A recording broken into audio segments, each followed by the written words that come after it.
Pag-uusapan po natin ang menopause at mental health.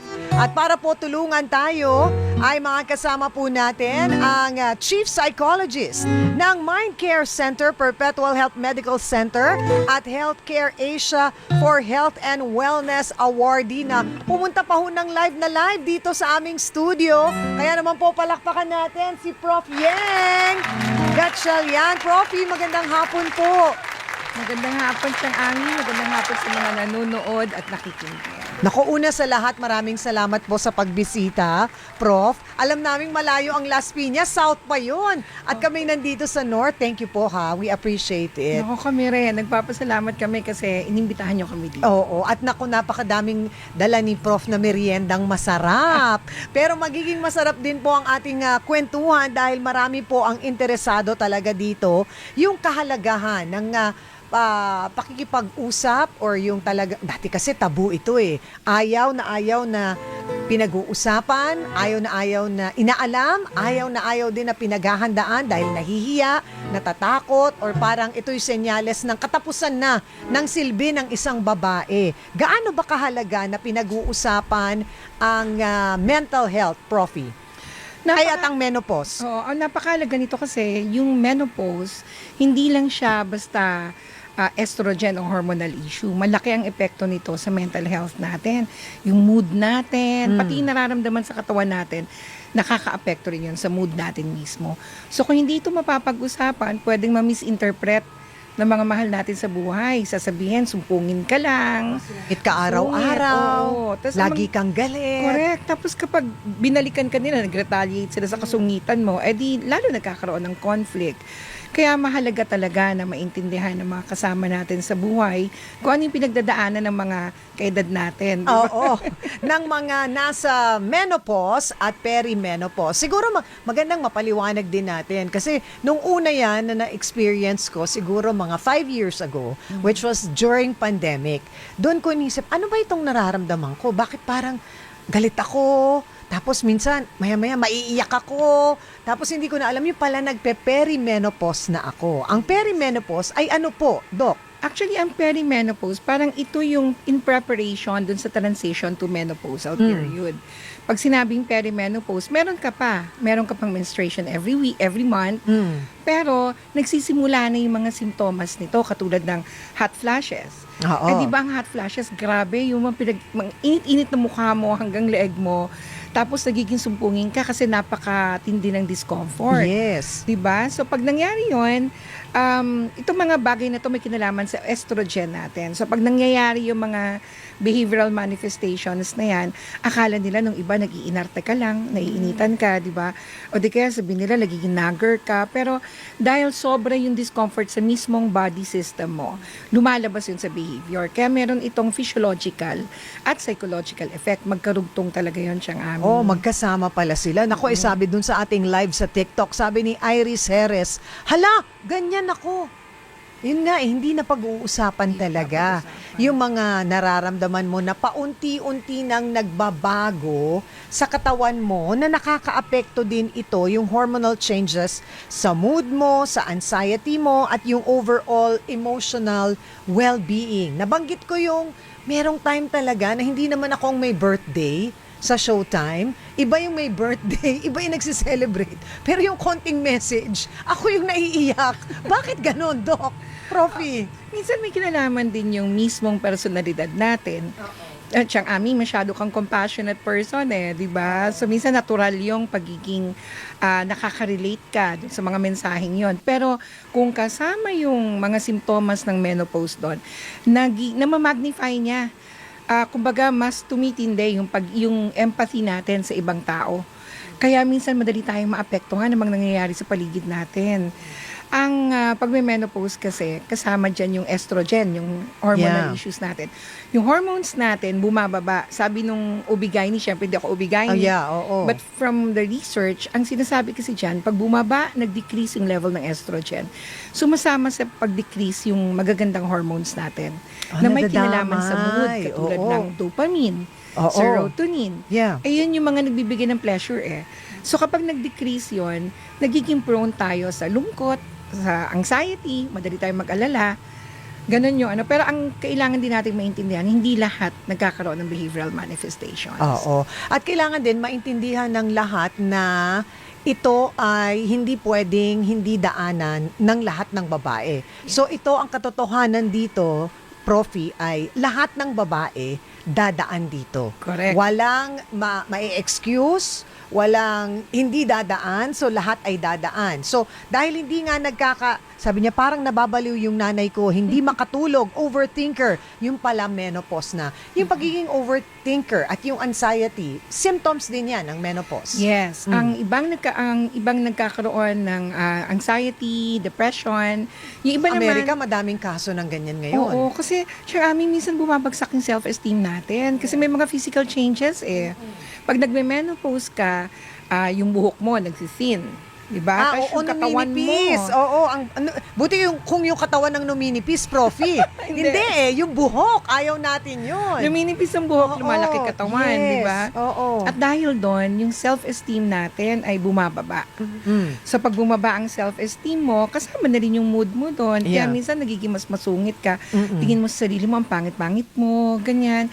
Ang masakit doon, kapag ang ating mga good hormones ay bumaba, ito yung mga positive hormones natin, pwedeng maapektuhan ng pagtulog. Oo. Yung So, pag pagtulog naapektuhan ng talaga, mahirap. Yes, pag naapektuhan ng pagtulog, ang waking Mm-mm. moments mo rin apektado kasi poor concentration, Yeah. puyat.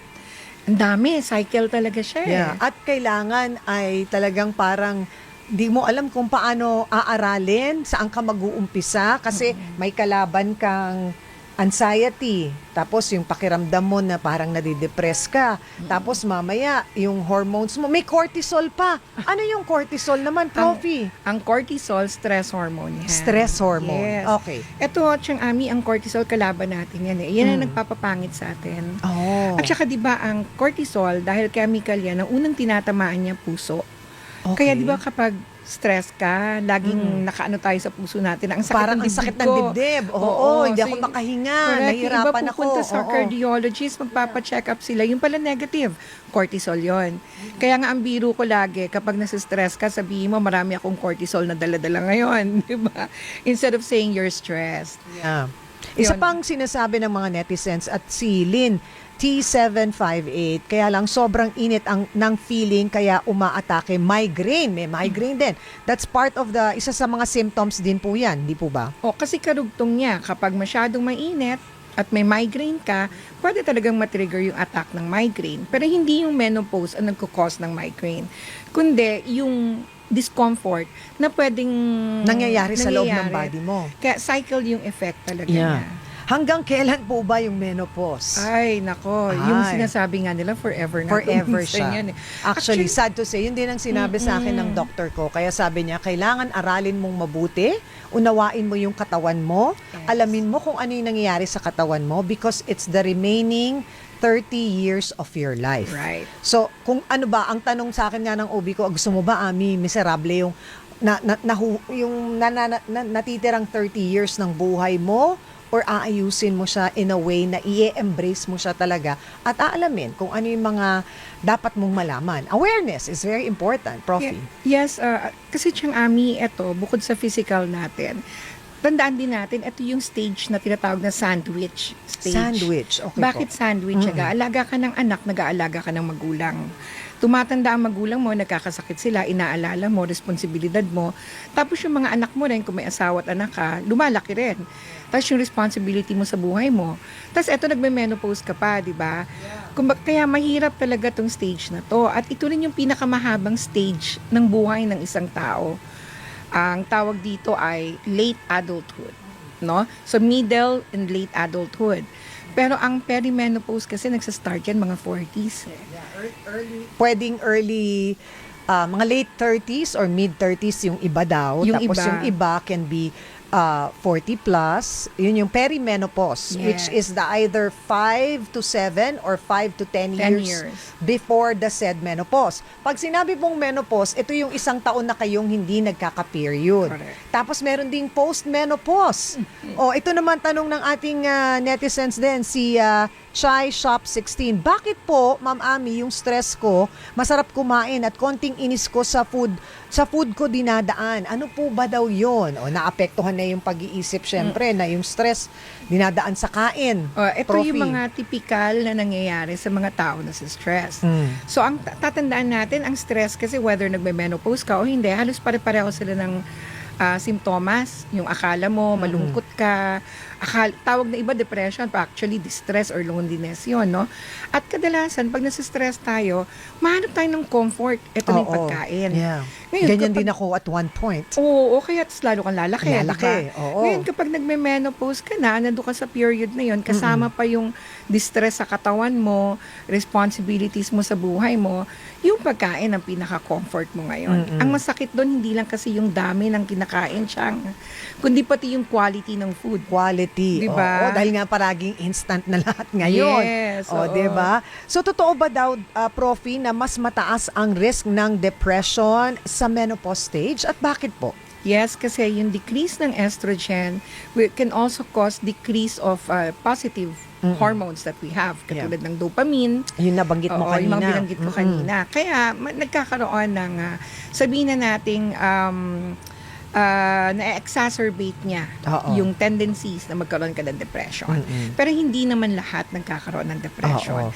Kasi ang lagi rin natin tatandaan pag sinabing depression, it's a psychological disorder. Yes. Hindi siya kapareho ng lungkot.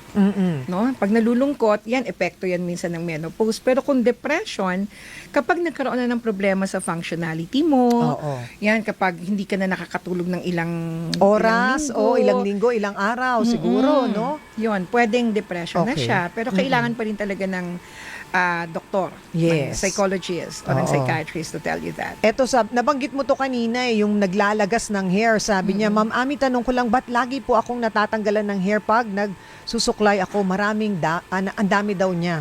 Na, kasama rin yun ano, sa symptoms. Sa symptoms ng menopause. Opo. Yung nalalagas ang hair. Part po ba ng pre-meno yung having 1 month period na super heavy? Yes, no? Kasama din yun. Nako, baka may mga iba pa ho kayong mga katanungan, tinitingnan ko yung ating pong mga online na kasama, eto nga po, meron din dito na nagbigay ng comment, nasaan na ba yun? Ang dami actually, Doc. Kaya sabi ko, nako, maghanda tayo at marami tayong sasagutin. Kala ko po, hindi pala yan. Eto na. Relate daw sila sa ating topic at sabi nga ay marami daw natutulungan. Bakit nga ba, Doc, noon ay hindi talaga pinag-uusapan na ang menopause at bakit nahihiya ang mga babae? Siguro o natatakot? May kinalaman kasi siya sa salitang, di ba, nagre-regla ka. So, pag sinabing regla, minsan tabu siya kasi ang dating sa iba, bastos, no? Ang dating sa iba, very private issue to tungkol sa mga kababaihan. Kaya tuloy, hindi natin napapag-usapan kung ano yung mga mental health concerns sa mga babaeng dumadaan sa pagme-menopause. Kahit nga yung mga bata na nagsisimula pa lang magkaroon ng regla, hindi rin pinag-uusapan. Tapos ngayon, kapag patapos na yung pagre-regla mo, eto nga yung pagsasabi ko ng regla, baka iba ma-offend pa, di ba? So, hindi tayo ganun ka-open during that time. Kaya napakaganda na meron topic na ganito kasi okay lang naman i-discuss mo to sa asawa mo, i-discuss mo sa mga kapatid mo, kailangan nilang maintindihan kung ano yung nararamdaman mo. Para kapag nag-manifest yung behavior na hindi nila nagugustuhan, at least alam nila na nagbe-menopause ka. But we also have to understand na hindi dapat na sila lang ang mag-a-adjust sa'yo. Katulad ng sabi mo kanina, kailangan alam mo yung katawan mo. So, dapat nakaka-adjust ka rin, katulad ng damit. Kung masyado kang naiinitan dahil sa hot flashes, huwag kang magsuot ng mga damit na masisikip o makakapal. Huwag kang magkumot sa gabi. Huwag kang magkumot. Yung asawa ko nga, sabi nga ng asawa ko, ano ba yan? Magkukumot ka, tapos mamaya pagka malamig na, ibabalik mo na naman yung kumot. Pag nainitan ka, tatanggalin mo.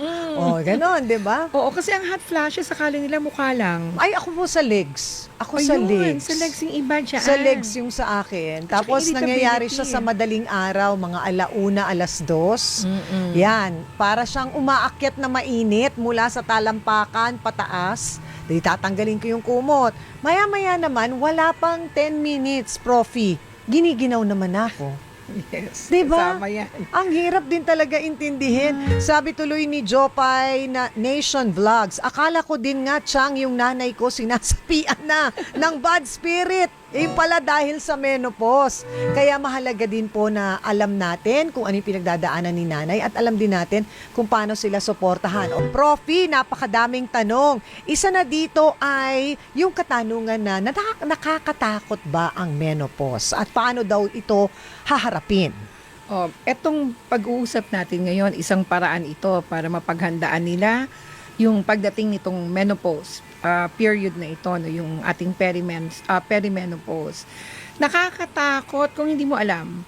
Pero kung halimbawa alam mo na, kapag nasimulan mo siyang maramdaman, at least handa ka na sa mga damit na isusuot mo, handa ka na mentally, psychologically, dahil alam mo na yung nangyayari sa'yo ay dahil sa menopause or perimenopause. Minsan kasi ang nakakatakot o ang nakakainis ay yung hindi mo naiintindihan ang nangyayari sa'yo.